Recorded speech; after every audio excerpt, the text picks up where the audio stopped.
If you end the day or the week completely emotionally and physically drained out, wanting to sit in front of a TV and do absolutely nothing, then there is something in your life that is draining the energy out of you.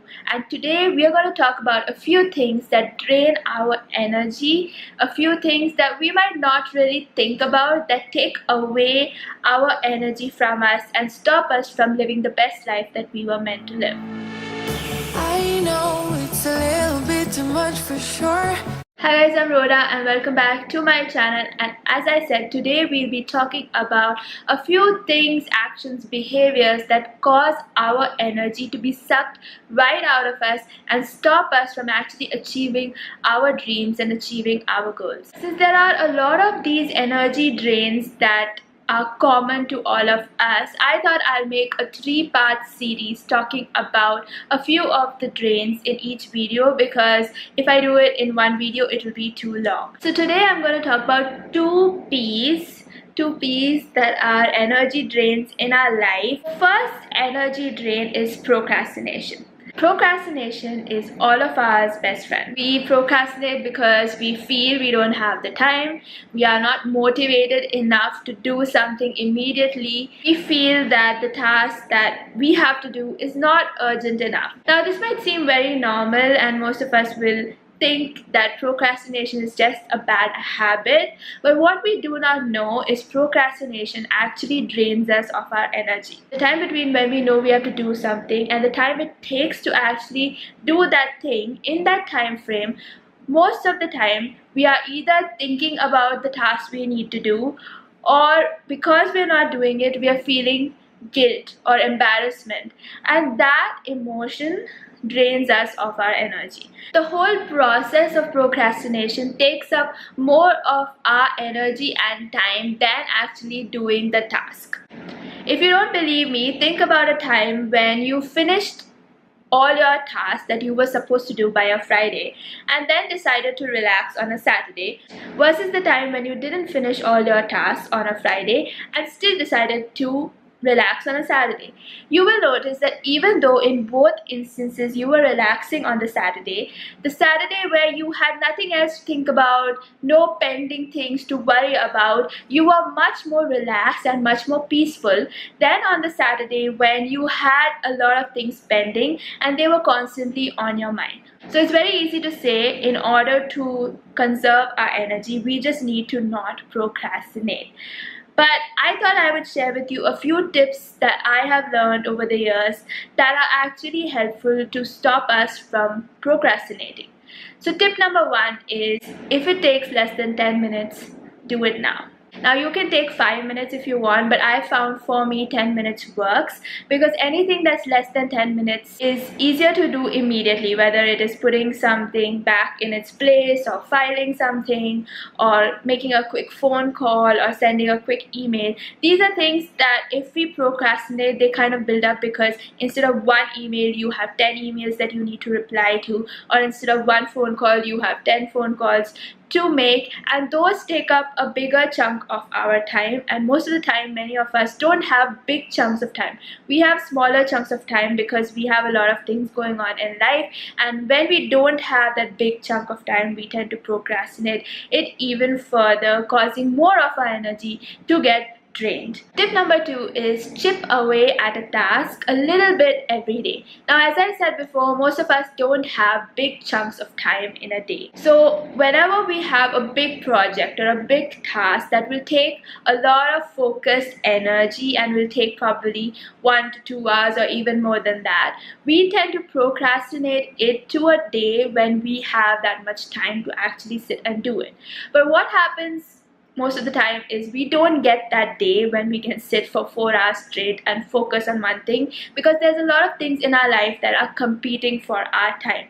So what I found, it's easier to actually do a little bit of the task every single day. So if I have half an hour, I would rather do half an hour of work on that task, and over the week I kind of complete it. This also reduces the guilty feeling that you might have when you're not doing something, and therefore increases your energy and doesn't drain you out. Tip number 3 is find out your why and set long-term goals. Now, most of the time we don't do things or we procrastinate things because we're not motivated enough to do them immediately or do them on that day. And we forget that there is a reason why we are doing certain things. So we just see it as a to-do list item or a task that needs to be completed or a project that needs to be completed, instead of seeing it as something that we want to do. And that takes all the joy out of what we are supposed to do, and we are not motivated enough, and we tend to keep it till the last minute. So the better thing to do is to know why we are doing this, know why this small task is important, and see it as a part of a long-term goal. So for example, if I want to run 700 kilometers in a year and I want to do that for my health,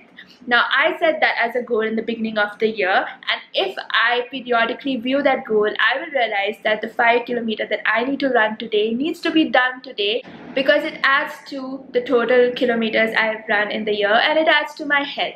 But if I don't see it as a part of my long-term goal, I'm going to just say that I'm too tired, I don't want to do this today, and I'm going to postpone it till tomorrow, and that drains out my energy because I'm feeling guilty that I've actually not gone for a run today. Same concept works for every single thing that we do, because every single thing that we do has a purpose behind it, there's a goal behind it, and the more we understand that purpose and internalize that purpose, and the more we remind ourselves of why we are doing something, we'll be more motivated to do it every single day. Now, the second energy drain, the second P that I want to talk about is perfectionism, which goes hand in hand with procrastination.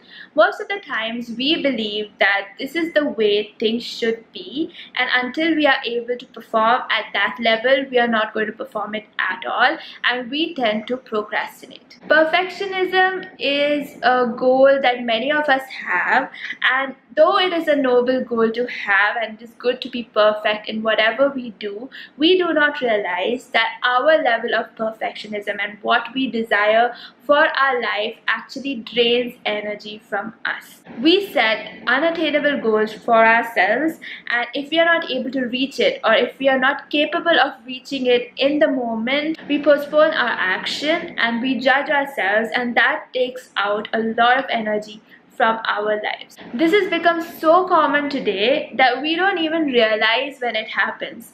If you have scrolled through social media, either through Instagram or Facebook or Twitter, and actually ended up feeling sadder or just drained out after scrolling through your newsfeed, you will realize that that is actually perfectionism working in your mind, because you are seeing pictures of these perfect looking people with perfect backgrounds and doing perfect things, and you believe that this is what I need to do, and when you are not able to do that, you feel sad and you have energy that just sucked out of you and you are not able to actually live your life. So instead of letting perfectionism rule our lives and drain us of energy, let us find some tips that will help us reach the goals that we have, but also not drain us in the process. So tip number 1, set attainable goals. Now, goals are good, goals are very good, and we're supposed to have them, and having lofty goals are good as well. Most of the times what happens is we set completely unattainable goals because we compare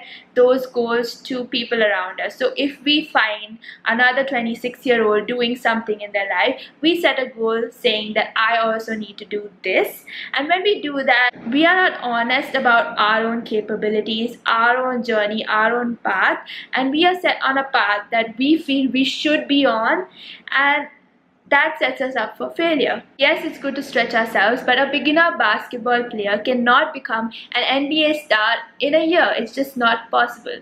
So being honest with who we really are right now, what is the path we want to be on, and setting attainable goals to reach our destiny is much more better for our energy in the long run.